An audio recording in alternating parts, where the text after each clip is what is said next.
स्वतंत्र ओटीटी प्रश्नपत्र लीक घटना तदंत परिसर को व्यापक करिछि क्राइम ब्रांच। बोर्ड उपसभापति को गतकाली माराथन जेरा करिछि। क्राइम ब्रांच मुख्यालय रे बोर्ड उपसभापति निहार रंजन महांती को प्रश्नपत्र लीक संपर्क में 3 घंटा धरी जेरा करिसेंति तदंतकारी अधिकारी।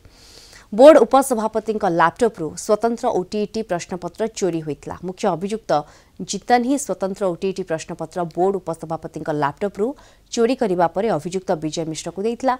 बोर्ड उपसभापति लैपटॉप को प्रश्नपत्र किभली आसला तार क्षय खोजी तदंतकारी टीम।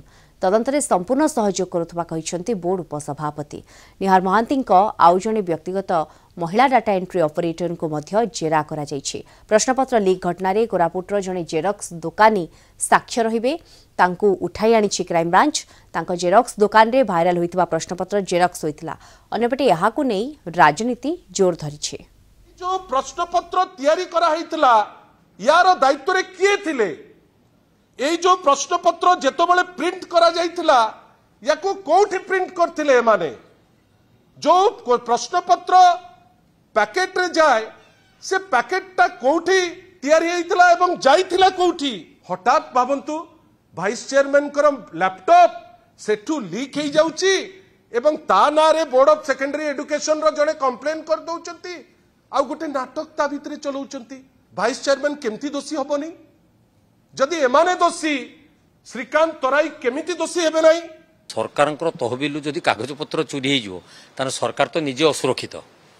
आ जो तथ्य कथा आपण माने पचारले सरकार जो तथ्य वर्तमान तांको प्रदान करा जायछि सरकार को से ताको लोकलोचन को आनिबार आवश्यकता रही। समस्ते जानतु जे कोन पई सेठी ए विभ्राट घटला जलजल करी तो सब देखा जाउथला। तेणु सेठी सरकार उदासीन थिले ना जो कर्मचारी माने सेठी नियोजित थिले तांकर अवहेला पई ए कांड घटिला। सब कथा गुड़ा सत्यता लोकंक लोचन को आसवा कथा। केवल तांकर फाइल तले जदि से जिनस रही जिवो ताले सत्यता लोक जानि परिबेनी एवं आगामी दिन रे एपरि अघटना बारंबार बारंबार मध्य घटिबो। देखंतो मोहन माझी सरकार रे निश्चय जे भी करिचे जते बड़ लोक हेथिले भी से निश्चय दंडित हेबाटा हबो। ताहा हेछि वर्तमान क्राइम ब्रांच से ऊपर तदंत करूची एवं जो माने भी एथिरे संपृक्त अछंती तांको छडा जीवो नाही तांको प्रति कार्यानुष्ठान ग्रहण करा।